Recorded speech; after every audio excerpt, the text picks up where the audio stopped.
Algeria and Libya, two neighboring Arab countries, each having different historic, economic, political, and social factors that have shaped the way each of these countries are today.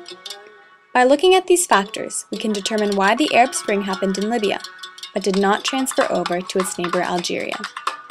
Let us first take a look at Algeria's history. In the early 1800s, Algeria was colonized by the French Christians. These French immigrants lived much better lives than the Muslim Berbers and Arabs in the region.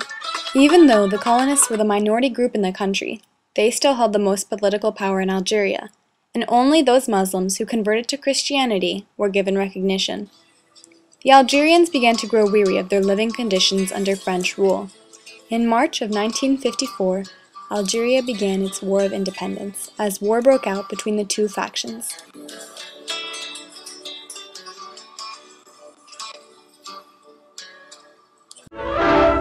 The climax of 8 years of turbulent struggle for independence in Algeria, as native troops march openly in Oran to take part in victory celebrations. The wild cheers and the dancing in the streets, however, is overshadowed by a split in the ranks of the new government. Even as Algerians celebrated, a rift developed between the new premier and his vice premier over the terms of the provisional government's agreement with France.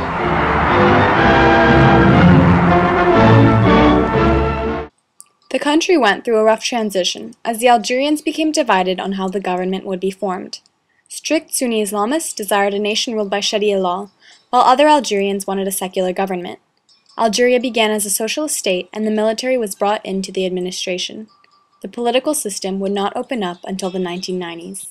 As the new government became repressive and the economy deteriorated, the people of Algeria, especially the large youth demographic, became frustrated. This led to the Couscous Revolt of 1988, where the Algerian youth took the streets for a week. This revolt can be seen as Algeria's version of the Arab Spring. The new leader, Chadli Ben-Jadid, attempted to put an end to the crisis by opening up Algeria's political system. This ended the period of political repression in Algeria. However, the attempt to liberalize the political system led to the formation of extremist Islamic parties. Because the new government had always been secular, it tried to repress these new powerful groups, causing the Civil War of 1992, which lasted about a decade. The growing Islamist influence in Algeria not only led to a civil war, but it also led to the repression of artistic culture and the deterioration of the status of women. Many artists, authors, filmmakers, and musicians were unable to publicize their work at the risk of being killed. Despite this suppression, a popular artistic musical movement known as Rai was born. The lyrics often challenged many values of conventional Islam.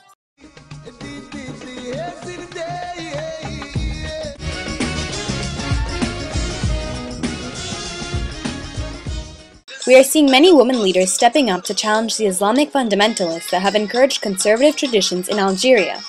Traditional marriage and polygamy still remain in the country. However, young Algerians are beginning to question this.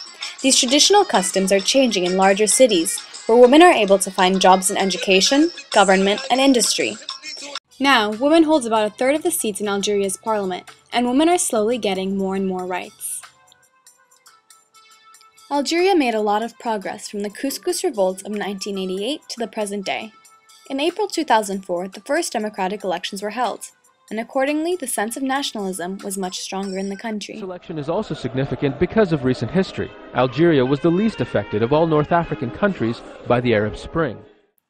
Let us now turn our attention over to Libya and take a look at its history and culture to determine what factors caused the Arab Spring in the nation.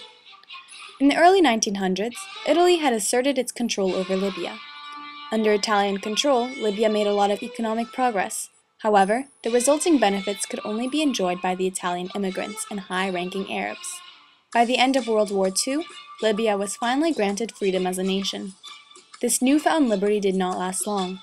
After Libya's first elections in 1952, King Idris abolished all political parties.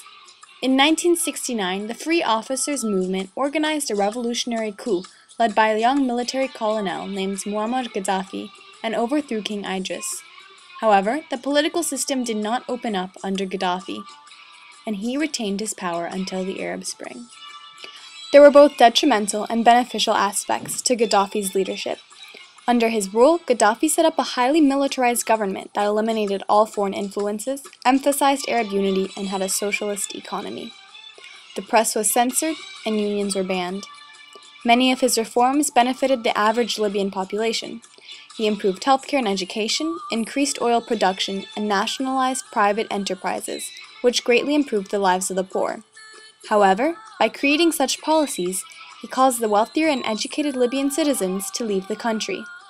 In addition, Gaddafi, his family, and his close connections reaped the majority of the profits earned by the successful oil production, instead of using the money to benefit the nation as a whole.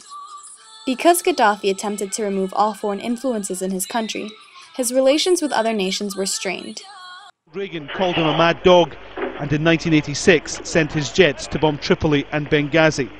It increased the rift between the West and Libya, but worse was to come.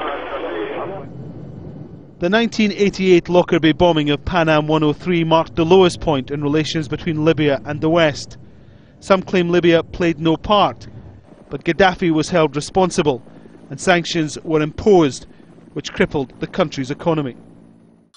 Starting in 2000, the sanctions forced Gaddafi to allow free markets and investments. These reforms, however, can be seen as too little, too late, as they were not enough to prevent uprisings from the Libyan people. Gaddafi also made drastic changes to the Libyan people's everyday lives.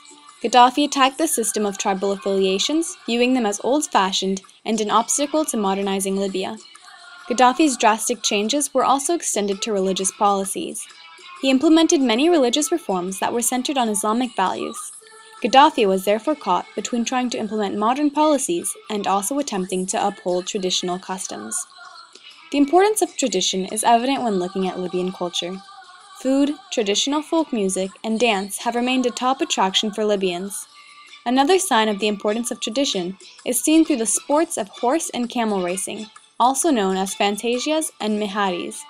Gaddafi's attempts to combine tradition with modernity was not popular among Libyans, heightening the growing tensions in the country. While Islamic values are heavily reinforced in many areas of life in Libya, Gaddafi attempted to emancipate women from those traditional customs. To do so, he urged women to become educated and to work, and guaranteed them equal treatment under the law. New laws were put into place in order to better protect women.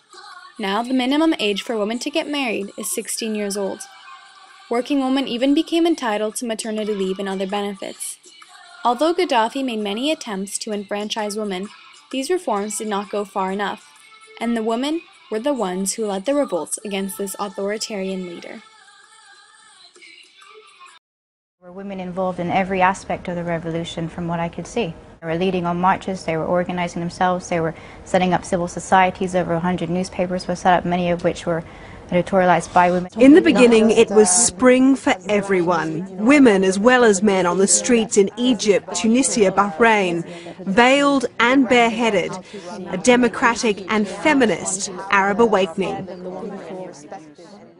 Unfortunately, as Magdouliana Baida explains, women's rights have begun to decrease as the revolts have come to an end in the country. Revolution and to work it hard for this revolution, and then in the end, after that, you are just have to leave it because it's not a safe place for you anymore. While Gaddafi tried to improve the lives of many Libyans, his reforms were quite radical, and many people were frustrated by his long-held authoritarian rule, his corruption, the lack of freedom of speech and press, and overall repression. Ultimately, Algeria's and Libya's governments both shifted from authoritarian to more democratic regimes. The revolts happened earlier in Algeria, which explains why the Arab Spring mainly affected Libya out of the two. There are many different groups that make up the political fabric of these two countries. They range from extreme traditional Islamists to secular modernists. This wide range of factions may be the reason why achieving unity and progress has been a long struggle for the two nations. However, Libya and Algeria are now on the path to becoming more stable and democratic nations.